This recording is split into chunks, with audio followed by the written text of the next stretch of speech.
તો જૂનાગઢ માંગરોળ તાલુકાના રહીજ ગામનો એક યાત્રી સંઘ છેલ્લા 20 વર્ષથી દ્વારકાધીશની પદયાત્રા કરી રહ્યા છે। માંગરોળથી દ્વારકા 180 કિલોમીટર દૂર છે અને અહીંથી એક યાત્રી સંઘ છેલ્લા 20 વર્ષથી ચાલીને દ્વારકા દર્શન કરવા પહોંચે છે। આ સંઘમાં પુરુષ અને મહિલા સહિત 200 જેટલા લોકો પદયાત્રામાં જોડાય છે।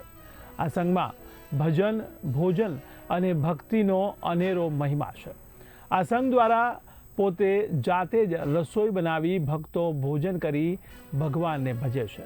જેમ જેમ સંઘ આગળ વધે છે તેમ તેમ લગભગ 1000 જેટલા લોકો આ પદયાત્રામાં જોડાય છે અને ભગવાન દ્વારકાધીશના દર્શન કરે છે। ભાઈ જીણાભાઈ રામ, અમે છેલ્લા 20 વર્ષથી આવી રીતે પદયાત્રા યોજીએ છીએ રહીશથી દ્વારકાની। અને રહીશથી દ્વારકાની પદયાત્રાની અંદર આ વખતે 35 ટ્રેક્ટરો સ્વખર્ચે જોડાયેલા છે અને આશરે 3 જિલ્લામાંથી 90 ગામના 700 થી 800 કૃષ્ણ ભક્તો આમાં જોડાયેલા છે। અમારી પદયાત્રાની અંદર એક કૃષ્ણ રથ હોય છે અને કૃષ્ણ રથની અંદર એક અખંડ દીવો અમે દ્વારકા સુધી પહોંચાડીએ છીએ અને ત્યાં જઈ અને અમે ભવ્ય કીર્તન મંડળીનો લાભ પણ લઈએ છીએ અને કીર્તન મંડળીની અંદર જે કંઈ ફંડ થાય છે તે અમે ગાયોના ચારા માટે આ વર્ષે વાપરશું। આવી રીતે અમે ધૂન ભજન ગાતા ગાતા દ્વારકા પહોંચીએ છીએ અને મને સુદામો જ રહેવા દો, જોઈને દ્વાર પર એને મને ઉઘાડા પગે દોડવા દો।